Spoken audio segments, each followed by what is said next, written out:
The wheel of time keeps on turning. Yes, I am well aware that's not how that song actually goes, but it's been stuck in my head that way for the last couple weeks in the build up for this show, and I had to get it out of my system. Now we can move on. Let's carry on with the review.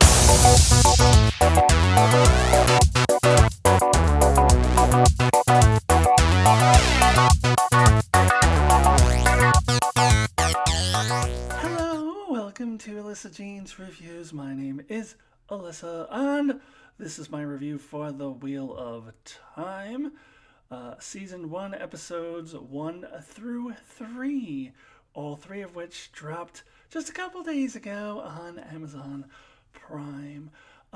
So the way this will work is that I will start with an overall thoughts intro type of deal, and then I will go through each episode individually, and at the end of my review for each episode, I will give the rating for that episode, but this will all be in one video. However, I will put timestamps down below in the description below if you want to just click on one individual episode review at a time. But it will be all one video, but you can click on the timestamps. So before I get into it, a spoiler warning for all three of these episodes. But as I just said, if you want to, you could watch one episode review at a time by clicking on each timestamp. So if you've only seen episode 1, for example, you could just watch that portion of it, but do not watch my review for episode 2 until you watch that. I think you should just watch all three of them at once, back to back to back, and then come back and watch this whole video at once. That's what I would suggest, but do what you will. Anyways, let's go ahead and start with my overall thoughts on the first 3 episodes. Okay, so I think the first thing that I should talk about is my relationship with the books and where I am coming from coming into this series. I am neither a huge super fan who has memorized all the books, nor am I coming in completely fresh, never having read the books at all. So my deal is that I read the first 2 books about 20 years ago, maybe slightly more than 20 years ago, sometime in the late 90s, early 2000s, I think. And the first book, The Eye of the World, actually had a huge influence on the book that I wrote called Daughter of the Sun, which I'm doing a terrible job of promoting on this channel. Maybe when I get the second book out, I'll just start promoting both of them. But anyway, I self-published a fantasy novel, and it was like very hugely influenced by The Eye of the World. Also, The Wizard of Earthsea as well, but The Eye of the World made a huge impact on me. And then I read the second book, and then I think I lost interest after that. I stopped reading them. And I don't remember the second book at all. And the first book I remembered bits and pieces of. So I'm currently rereading the first book. And I've gotten up to page 200 and something, like the low 200. This is like an 813 page book. So basically what I've read of up to page 200, whatever I'm at, is the first episode. I basically have just read about the first episode. So the first episode, what it's based off of, was very, very fresh in my head because I just read it. The second and third episodes, what it's based off of, I haven't read in 20 years, so that'll be reflected in my review probably as I review each episode individually. So just kind of my overall thoughts of the show itself, just some of the basics. I'll start with the opening credit sequence, which we don't get until episode 2. I think it's fantastic visually. It is amazing. I love this theme of the wheel of time weaving the fabric of time. And the way they do it is absolutely fantastic. And I actually really love the theme song that they use, the theme music. It goes along well with the visuals, and I think it fits the tone of the show very well. It's a really great, fantasy show type of music, and it's better than using "The Wheel of Time Keeps on Turning." That wouldn't have worked too well. That would have been like, the Enterprise theme song or something. But so I liked that. I liked the sets. I liked the locations that they use. I feel drawn into that world. It's definitely, I mean, it's a fantasy world, and it's also particularly the two rivers in that first episode. I loved the set pieces that they used. I think it's called the Wine Spring Inn. I forget the name of that inn, but I felt drawn into that world, so I liked that. As far as the cast, I will say I appreciate that this is a fantasy show now in the 21st century, trying to make it a little bit of an effort to try to have more of a diverse cast. There's certainly quite a few people of color sprinkled in. I mean, it's still a majority white people, but there's a lot more people of color in there than there are in Game of Thrones, for example. And I think since this is not medieval England, this is a fantasy world. You can have people be of whatever origin you want them to be. So I love that both in the main cast and in some of the side characters and background characters. There's a little bit of diversity there. It's not just all white, and it's not just like white and then black. It's different ethnicities mixed in. So I like the effort. That is something that fantasy shows have not been very good at in the past. Now, as for the particular cast, I'll probably get into it a little bit more as I get into the episode reviews and into the characters. But I actually quite like all of them. I'm not super duper familiar with the books, as I said. The only thing that's fresh in my head is basically the first episode worth of book. But I do like the casting coming in from that perspective. I've heard people complain about Moraine Sedai.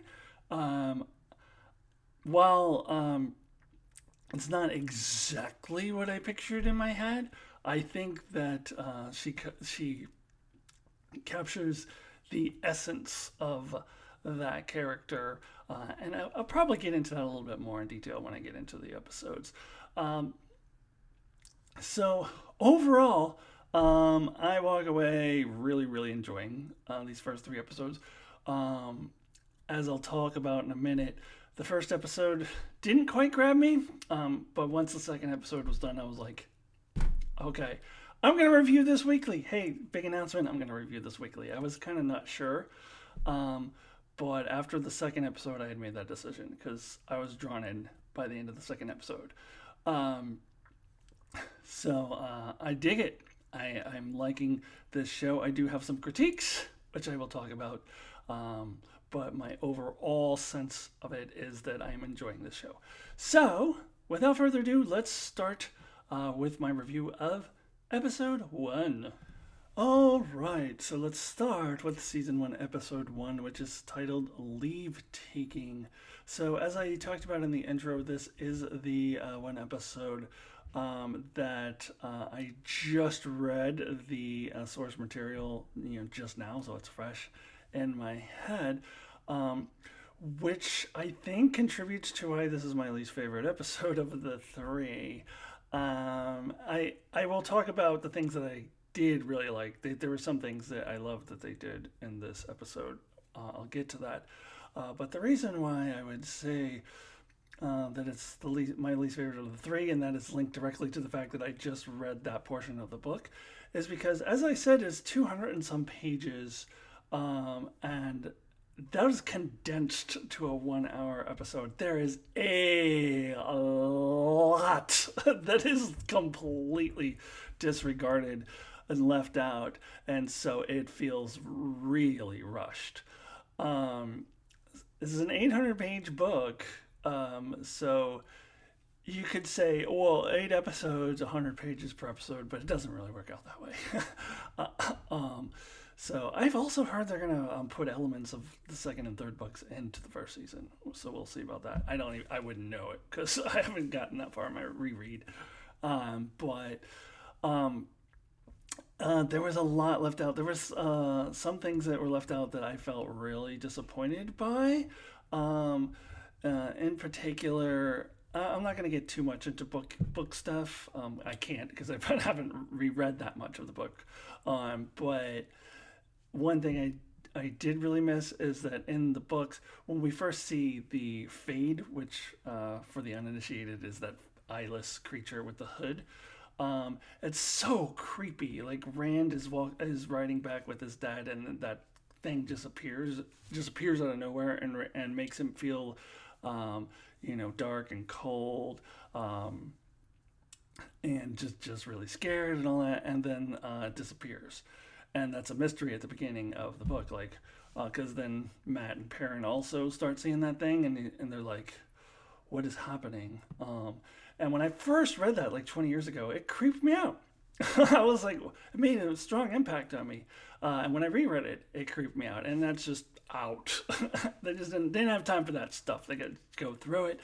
Um, there is also an extremely important conversation. I don't know if you call it a conversation, but um, uh, Rand's dad, Tam, when after he's attacked by the Trollocs, and Rand is trying to get him back to the village. In the books, he's delirious and he's not sure where he is, and he starts talking about things, and some of the things he talks about is pretty important for Rand's character. That was left out, but I'm assuming they will circle back around to that at some point in the show. I won't say what that is. I actually, since I haven't read the rest of the book in 20 years, I don't remember specifically, but anyways, I assume that'll circle back around. And that ties into the biggest thing that was missing from this first episode that is very much in that portion of the book, and that is character development. By the time our main characters leave the Two Rivers and go off on their big adventure in the book, there has been some pretty serious character development for each of them. In the show, not at all. We just kind of gloss over the characters. We got a thing happen, action, action, action, action, action, and we don't get any character development in that first episode. Whereas in that portion of the book, there was quite a lot of character development. So that is the biggest thing that was missing for me.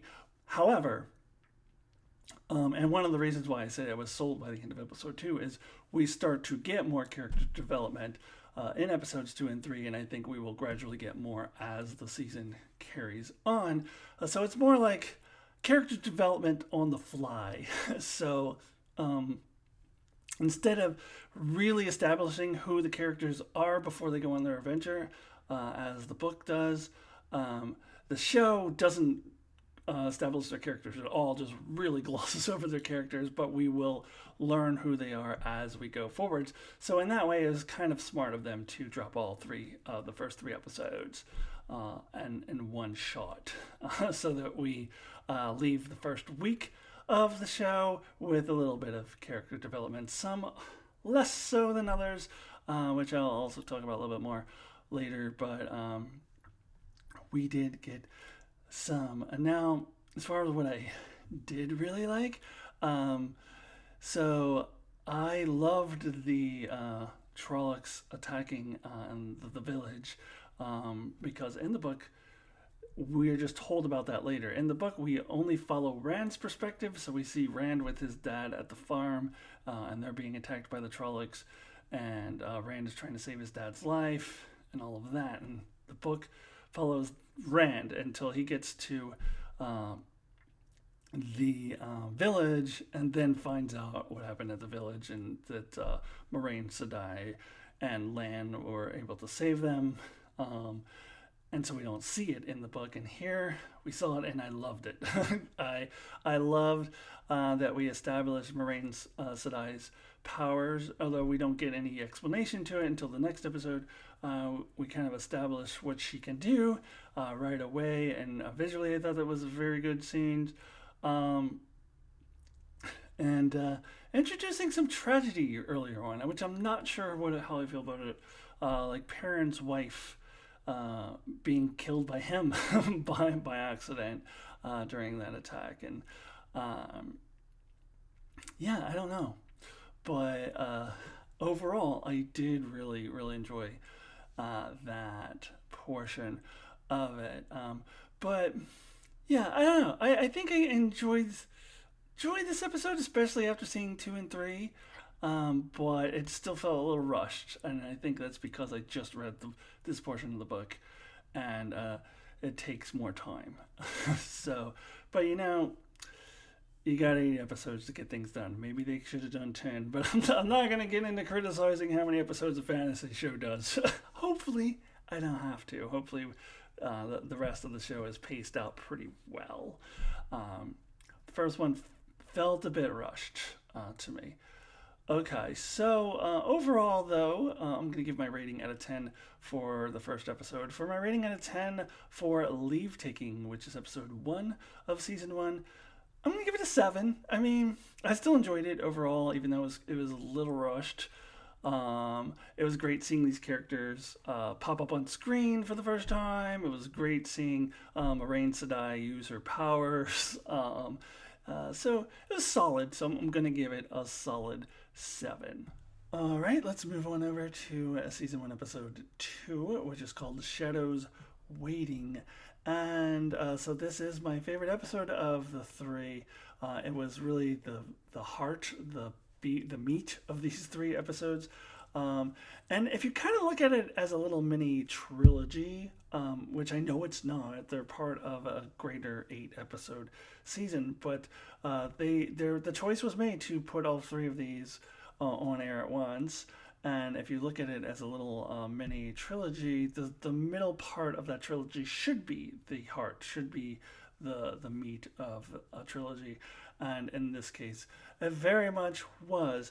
Now, there is a lot that is packed in there, much like the first episode, but I think for some reason it just worked a lot better for me. I didn't feel like it was as rushed, even though when I look at it in retrospect, I'm like, wow, there was a lot that happened. There was a lot that they just packed into this 1 hour.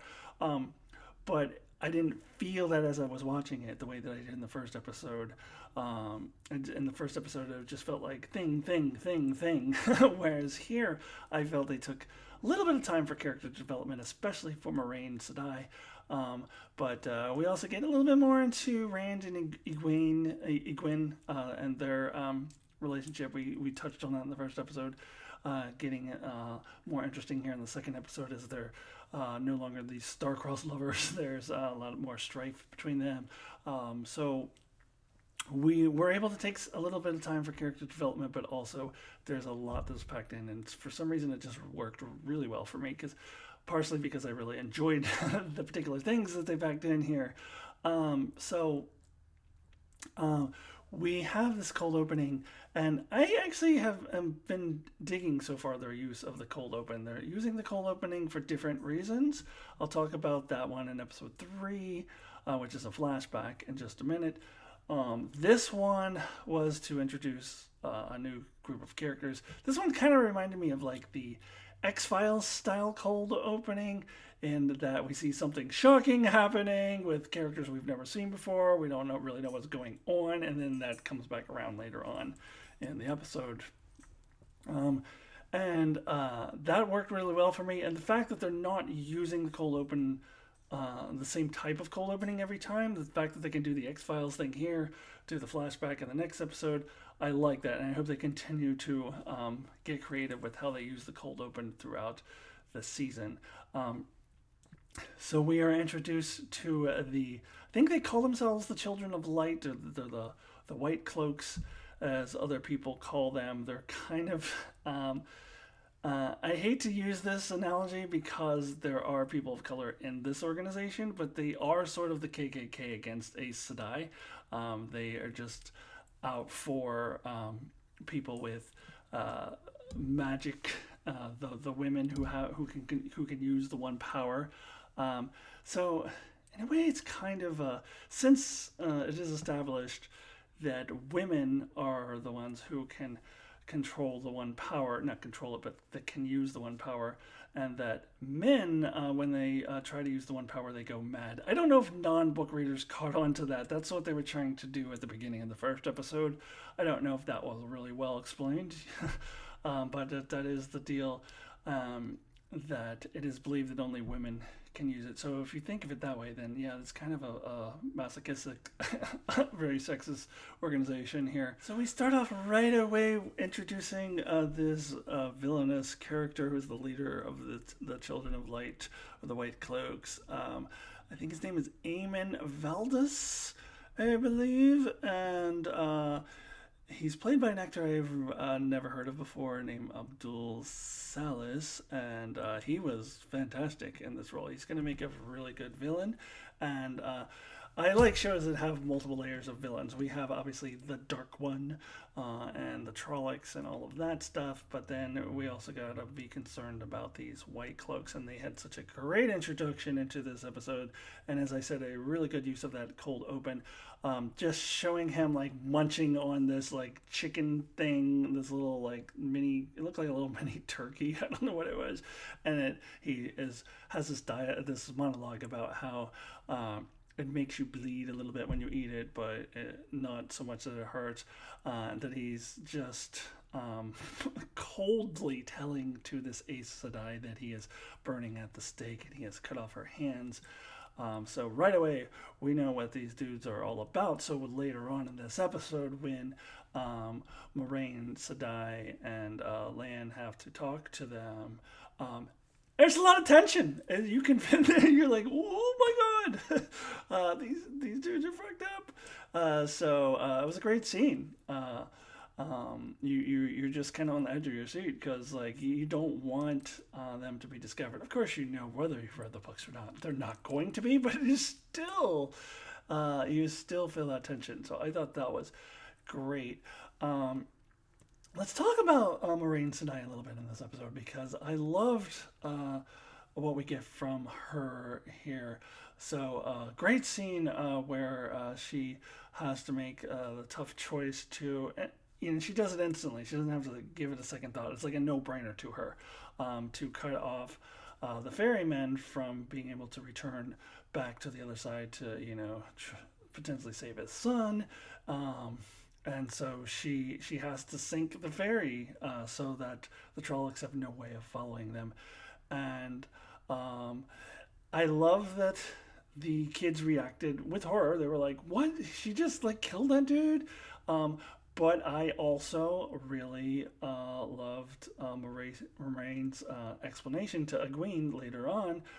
Totally logical. She's like, so I didn't kill him. Like, I just sank the ferry. That dude chose his own fate. He's just a moron. He chose to die. He could have stayed with us and still be alive. I mean, she doesn't say it that much, but that is essentially what the case is. And she's like, she asked Egwene to describe, tell me what would have happened if I had let him go back over there. Oh, he would have been killed instantly.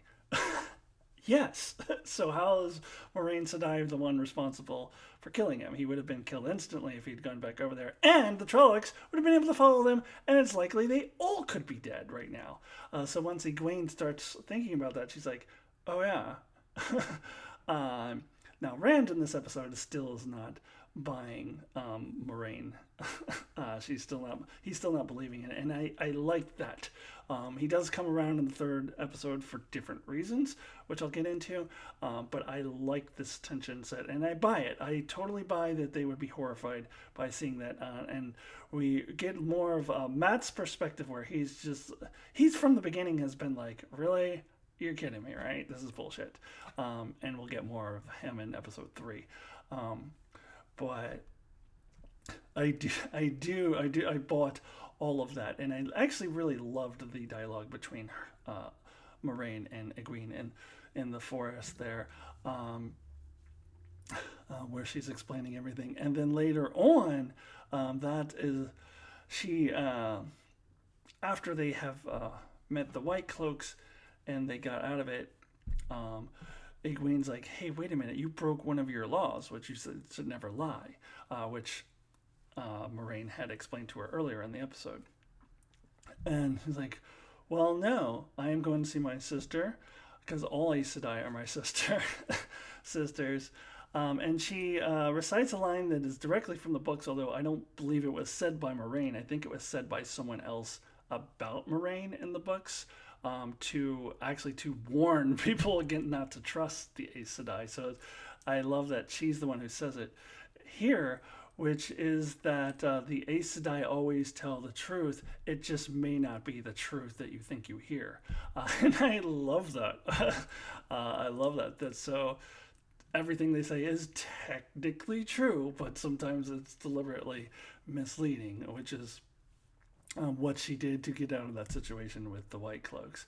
When you've taken an oath to never lie, you have to do that. It's like, what else are you gonna do? Like, you have to technically tell the truth but be deceiving, because you can't get through life without being able to lie. Because, especially in this particular situation, she would have been killed if she just told them the flat out, straight up truth. So, love me some Moraine Sedai in this episode. Then the episode ends. This reminds me a lot of Morir, I think it was, from the Lord of the Rings. When they go down into the old, troll tunnels. And when Moraine wakes up and says to Lan, "You killed us all," I just got flashes of "Run, you fools!" Like, "You fool of a Turk!" Like, that's what it reminded me of. There's a lot of Lord of the Ring vibes in this show, for sure. Some may like that, some may think it's too much like Lord of the Rings, but I think it works.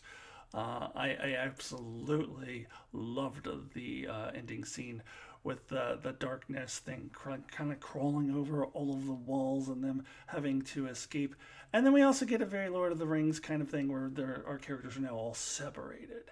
And then get a big cliffhanger at the end with Nynaeve. I think Nynaeve, that's how you say her name, is still alive, which spills into the third episode. So with that said, let's go into the third episode. But first, let me give you my rating for episode 2. And my rating out of 10 for episode 2, Shadows Waiting, is a 9. Really love this one. Really got me into it. They jam-packed a lot of stuff into it, but it didn't feel rushed. It didn't feel like too much. Enjoyed this episode quite a lot. So I'm giving it a 9 out of 10. Okay, now let's get into Season 1, Episode 3, A Place of Safety. But first, I just got to circle back around really quickly because there's something I forgot to mention in relation to episode 2, and that is Rosamund Pike. I kind of teased at the beginning of this video that I did like that casting, even though I have heard some complaints on it. And first of all, I'm not super familiar with Rosamund Pike. She does look familiar, but I looked up her all the films and shows that she's been in and on Wikipedia, and I don't think I've seen any of them. So I probably have only seen her like from trailers of things. I don't think I've ever watched a single thing that she's ever been in. But I think she really captures the essence of Moraine Sedai in this show. So I really liked her. Now we move on to episode 3, where Moraine spends most of it just being unconscious or sick or almost dying. So she's not a big focus of this episode, which is good because she was a big focus of the second episode.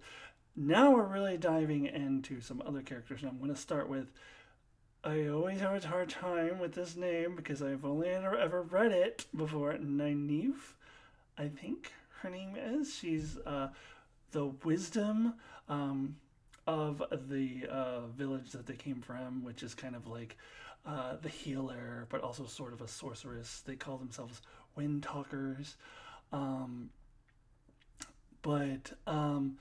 So they gave her a death fake out in the first episode that does not exist in the books.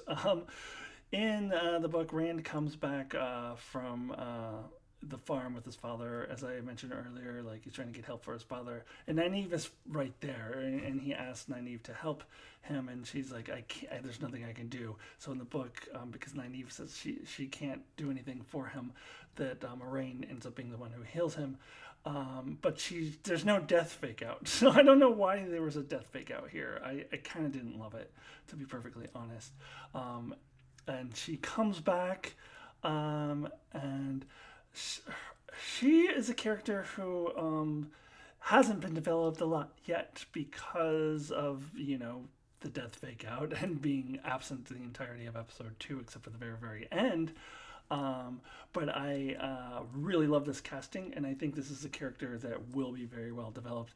She's going to kind of follow a very classic character arc, which is to be completely distrustful of certain characters. Like she's completely distrustful of the ice. I think I've been saying it wrong. The Aes Sedai, and completely distrustful of Moraine.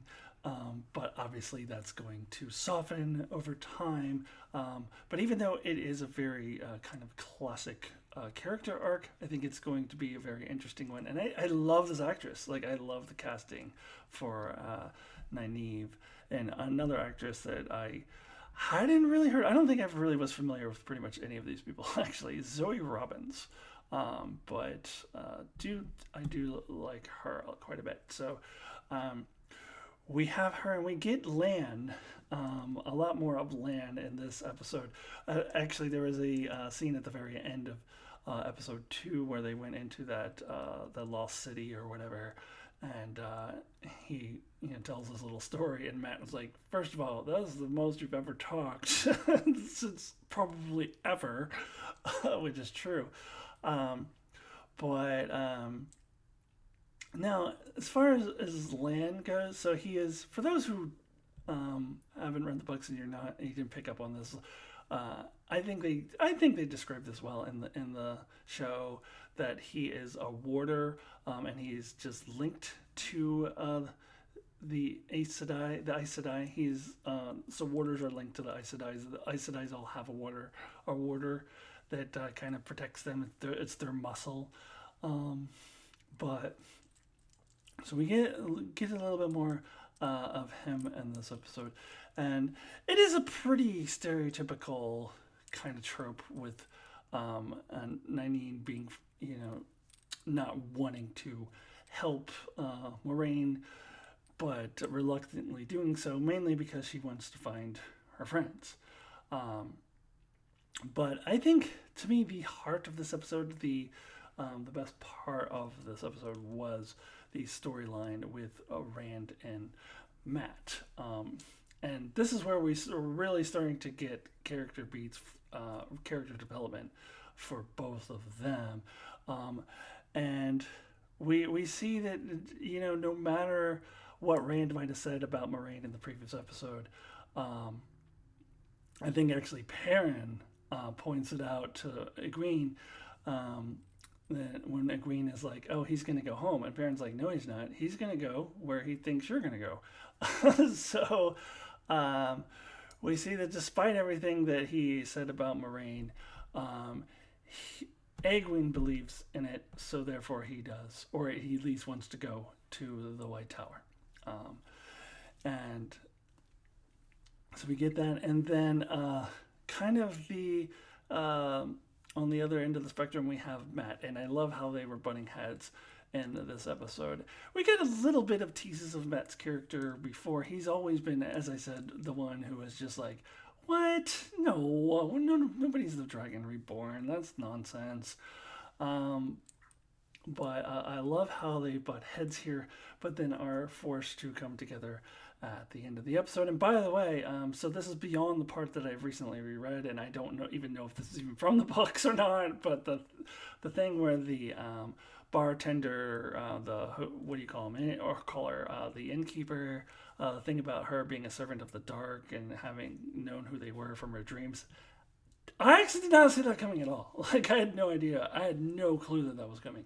And I loved it.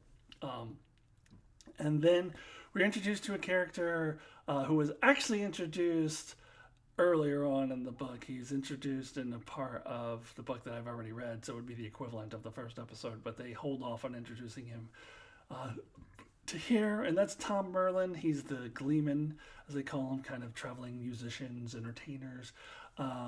And he sings a really dark song, which, for those who aren't interested in, or who aren't familiar with the books, like, listen to the lyrics of his song. It kind of tells the story of the dragon who is the person who broke the world. They haven't really told the story a whole lot. They've kind of disseminated it a little bit, which I like. They haven't really spent too much time on exposition in the show, which I think is a positive. But there's a little bit of exposition in that song. Also, it's just kind of the tone of the song is very depressing. At the end of it, the bartender was just like, "So, if everybody's not ready to cry now," and when I first saw him, his singing voice is amazing. I was like, who is that? Is that some singer? I had to look him up I had to stop and look him up on IMDb, but I'd never heard of him. I've never heard of any of these people, but I thought maybe it was some like singer that I might have heard of. But he was amazing. I like this character, and I like his introduction here. And so to me, like, this was the most interesting storyline of this episode. Then we get some with Perrin and Egwene meeting up with basically gypsies. They call themselves something else entirely, but they're gypsies. There's an interesting thing with Perrin and the wolves, which I vaguely can remember from reading the book 20 years ago, but I'll have to get more into it once I read more into the book. But I think there's something with him and wolves. I don't remember. By the time season 2 comes out, by the way, I will have hopefully been caught up with at least book 2, so I will know everything from the books. But as in season 1 goes, probably not going to catch up by the end of the season. So I think there was something with him and wolves, but I find that very interesting. There's some sort of connection with him and wolves that is being introduced here. But their storyline was kind of like, I felt like sort of setting up. I imagine since this episode focused more on Rand and Matt, that episode 4 will probably spend more time with them, but we'll see. I'm guessing that now that the characters are all split up this way, that we're going to focus more on some in one episode and focus on different ones in the next episode. That's how I would assume this is going to go. So we will see with that.